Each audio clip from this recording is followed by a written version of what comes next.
A las 7:36 regresamos a Hoy Mismo y ya tenemos en línea telefónica a la licenciada Amarilis Pagán Jiménez. Licenciada, buenos días, bienvenida a PAB. Muy buenos días, Alfonso. Un abrazo para ti y para todas las personas que nos están escuchando. Muchas gracias. Estaba comentando ahorita los comentarios. Bueno, el mensaje que dio la obispo episcopal de Washington, D.C. Y el pedido que le hizo el presidente Trump y el vicepresidente J.D. Vance de que fuera misericordioso con los niños y niñas que pueden ser homosexuales, lesbianas o transgénero, ¿no? Y que algunos de ellos tienen temor por su vida. Y habló también de los inmigrantes y la reacción de Donald Trump fue virulenta. Dijo, lo menos malo que dijo era que era nasty. Dice mucho de lo que viene por ahí para Puerto Rico y para Estados Unidos. Sí, fíjate, yo creo que tenemos ya que comenzar a hablar de las distintas capas de la ignominia, de qué es lo que vamos a estar viviendo en estos 4 años. Y nada de lo que está pasando nos debería tomar por sorpresa, porque tanto en Puerto Rico como en los Estados Unidos, Donald Trump y Jennifer González, Tomás Rivera Schatz, Johnny Méndez dieron señales claras de lo que se traían entre manos si resultaban electos y electas a las posiciones por las que estaban compitiendo. Y es preocupante que la gran masa de votantes no haya sido capaz de prever las consecuencias de ese voto que dieron en noviembre del 2024. No hay peor ciego que el que no quiere ver, Alfonso. Entonces, usando la referencia religiosa, ¿verdad? Pensando en la obispa, yo pienso que ahora mismo nos enfrentamos a 4 jinetes de un apocalipsis moderno. Y les tengo 4 nombres que a lo mejor le queda la tarde se los cambio según siga reflexionando, pero bueno, me parece que el primer jinete es el discrimen. Y es lo que estamos viendo en las acciones de Donald Trump, y es un discrimen que va mucho más allá de las comunidades LGBT y los inmigrantes. Eso es lo que estamos viendo porque es lo que tiene tras de sí grandes grupos de activismo y de movilización que están levantando la bandera. Pero el nivel de discrimen hacia otros grupos poblacionales va a aumentar también, porque usualmente quien discrimina contra un grupo porque no tiene misericordia, no tiene corazón, no tiene la capacidad de pensar desde la justicia, aplica ese discrimen a través de toda la línea de grupos que son diferentes. ¿Y qué grupos son diferentes en Estados Unidos? Bueno, pues hay personas que no son inmigrantes, pero son negras o tienen facciones latinas. Están los nativos americanos. Esos no caen bajo los inmigrantes, pero van a ser discriminadas y ya son objeto de discrimen desde antes de Donald Trump, algo que va a empeorar. Lo mismo ocurre con las mujeres, porque se habla de las comunidades LGBT, pero cuando una lee la orden ejecutiva relacionada con la protección de las mujeres, tiene también contenido que es preocupante para las organizaciones de mujeres. Está el tema del aborto, que para Trump ha sido una punta de lanza.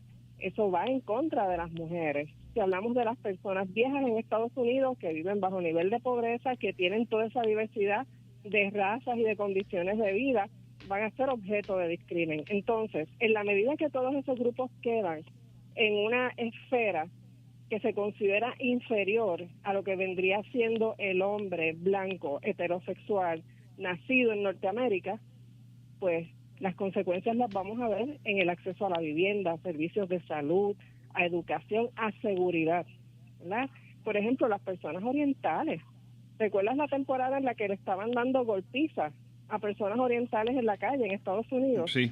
Y eso levantó revuelo en un momento y se le olvidó a la gente. Todo eso está ahí y estamos hablando de crímenes de odio.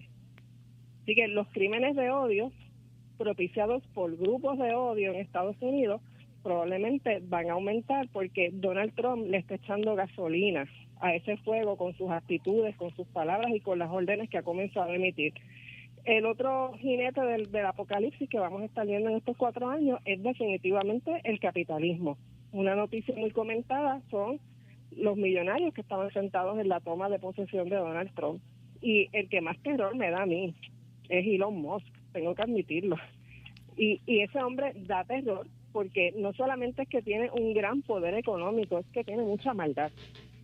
Y a mí no me gusta hablar de las personas en términos de maldad, pero en este caso lo tengo que hacer porque él ha demostrado que se siente tan y tan poderoso que las reglas morales que le aplican al resto de la humanidad, él siente que no le aplican a él. Y por lo tanto, la capacidad de crear daño que tiene en este momento, porque es amoral, porque en algunos asuntos es perverso y porque está al lado de Donald Trump y le puede hablar al oído y sugerir lo que le dé la gana y el otro va a escuchar, eso es sumamente preocupante, pero Elon Musk es la punta del iceberg. Hay todo un entramado de empresas norteamericanas, inclusive multinacionales, que apoyaron la campaña de Donald Trump y no fue un apoyo gratuito, lo apoyaron porque sabían que podían sacar algo a cambio. ¿Cómo vamos a ver esto reflejado en Estados Unidos y probablemente en Puerto Rico? Bueno, pues esperemos los cambios en leyes, en legislación laboral, esperemos los cambios en muchísimas otras cosas que son protectoras de esas mismas minorías, bueno, que no son minorías, esos grupos discriminados en los Estados Unidos, pero también de esa población que hasta ahora se siente segura porque creen que están en la categoría de personas blancas, norteamericanas, libres de toda posibilidad de crimen. Se le olvida que hay una gran porción de esa misma gente blanca en los Estados Unidos que viven en extrema pobreza. El tercer jinete, si lo fuéramos a mirar, tendría que ser la ignorancia. Lo mencioné un poco, la gente fue y votó a pesar de todas las señales que habían de lo que venía encima, si votaban por alguien como Trump o si votaban por alguien como Jennifer González y Tomás Rivera Chatz. Pero la ignorancia no es solamente no conocer un dato, ¿verdad? La ignorancia es tú tener los datos frente a ti y no tener las destrezas y la capacidad racional para sumar y restar y llegar a conclusiones que te permitan prevenir los daños. La ignorancia también, lamentablemente, que abunda en Estados Unidos y Puerto Rico ya está pisándole los talones en ignorancia a los norteamericanos, que todo el planeta los ve como un país de ignorantes. Pues en Puerto Rico ya le estamos pisando los talones y es esta gente que cree que la información que reciben en las redes sociales es correcta, que son altamente influenciables y que no tienen ningún interés de buscar información independiente, tener discusiones profundas sobre los temas que le importan y mucho menos actuar conforme a unos valores que muchas veces también nos ayudan a filtrar la información que recibimos y analizarla de una manera que sea buena para nosotras y buena para el colectivo. Y el cuarto jinete, Alfonso, tengo que decir que es la intransigencia, pero la intransigencia de parte y parte. Cada vez que yo escucho a alguien en Puerto Rico decir en las redes sociales que la izquierda es caníbal, sabes que eso se dice comúnmente cuando hay toques por diferencias de ideas.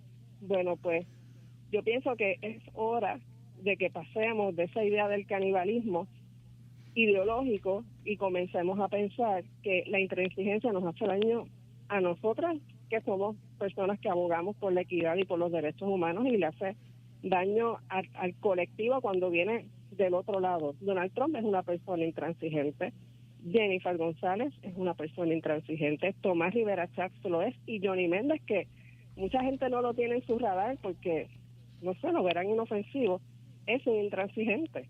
Y yo lo sé de primera mano por un choque tremendo que tuve con él en el año 2013 en el proceso de aprobación de los proyectos de ley para personas LGBT. Intransigente al punto de pararse y decirme, estos proyectos aquí no se van a aprobar porque yo no lo voy a permitir. O sea, sentirse con ese nivel de poder.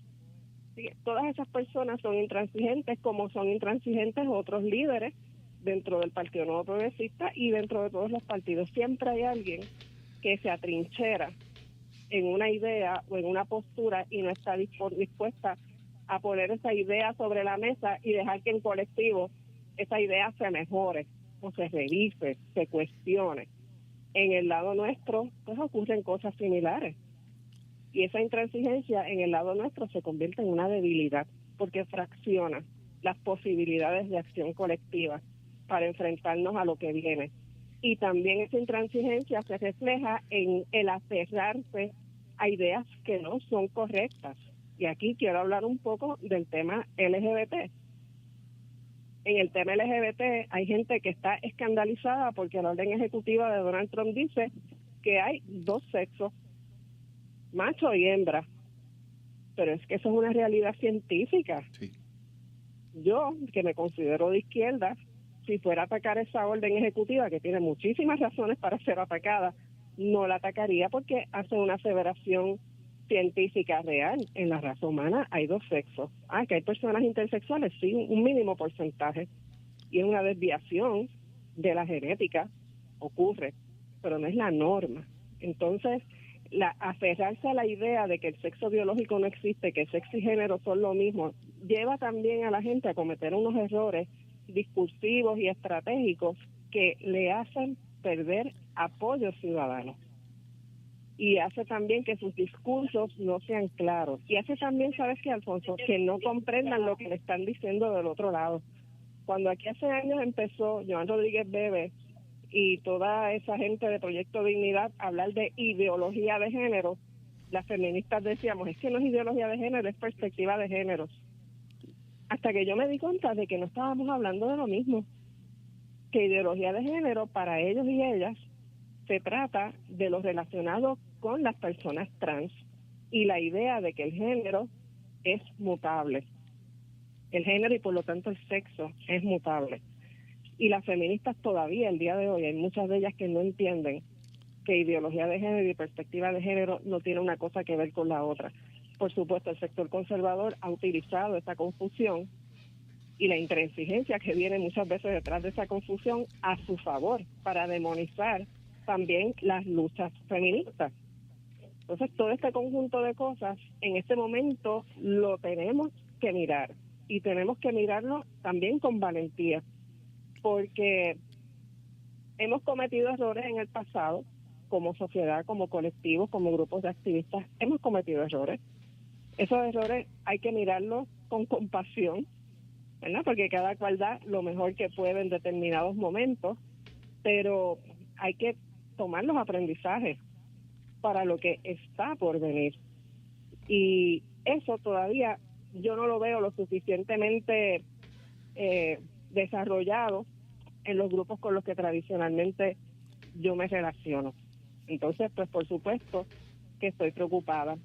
Lo otro que yo creo que hay que añadir a esto es que como respuesta a esos 4 jinetes de ese apocalipsis que nos toca enfrentar, que son el discrimen, el capitalismo, la ignorancia, la intransigencia, creo que entonces nos toca multiplicar buena voluntad, pero también conocimiento.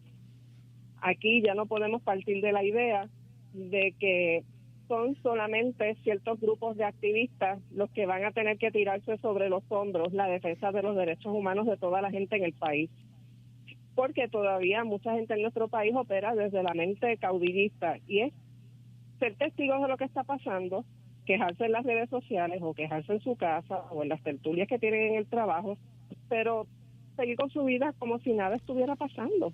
A lo mejor se angustian, sí, a lo mejor reciben el embate de un despido, de alguna violación de derechos, se quejan, pero no toman acciones legales. Entonces, simplemente están esperando que alguien haga algo, como cada vez que pasa algo con las mujeres y siempre sale algún macharrán en redes diciendo, ¿qué van a decir las feministas sobre esto? Bueno, pero es que no son las feministas, no son los ambientalistas, no son los defensores de las personas con impedimentos o los defensores de personas viejas, las únicas personas responsables de que el país pueda manejar su situación y reclamar sus derechos. Yo creo que cada persona tiene que ser una guerrera por la equidad. Cada persona tiene que asumir la responsabilidad de entender lo que está pasando políticamente, entender los procesos legislativos y entender qué cosas puede hacer desde sus posibilidades para ser parte de una masa crítica que logre los cambios que necesitamos o que logre defender lo que tenemos que defender en este momento. Y yo creo que esa posición es muy cómoda, la de sentarse a esperar que otra gente haga. Y es muy cómodo elegir caudillos. En este momento la figura heroica en Puerto Rico parece ser Bad Bunny. Antes de las elecciones, en las elecciones parece ser Juan Dalmau. En las elecciones del 2020 era Alexandra Lúgaro. O sea, siempre están buscando un caudillo. Sí. Pues miren, déjense de buscar caudillos y pónganse a hacer lo que les toca hacer. Porque de caudillo en caudillo nos quedamos con la misma situación. Y de hecho, cada vez que se ensalza un caudillo y se dice que esa persona fue la que logró solita las pocas cosas buenas que se logran, le estamos diciendo al resto de la gente, quédate sentadito que alguien va a venir a salvarte. Y en este momento, si nos quedamos sentaditos esperando que alguien venga a salvarnos, nos va a costar el país, nos va a costar vida, nos va a costar futuro, nos va a costar lo que las futuras generaciones de nuestras niñas y niños deberían tener derecho a recibir cuando nazcan.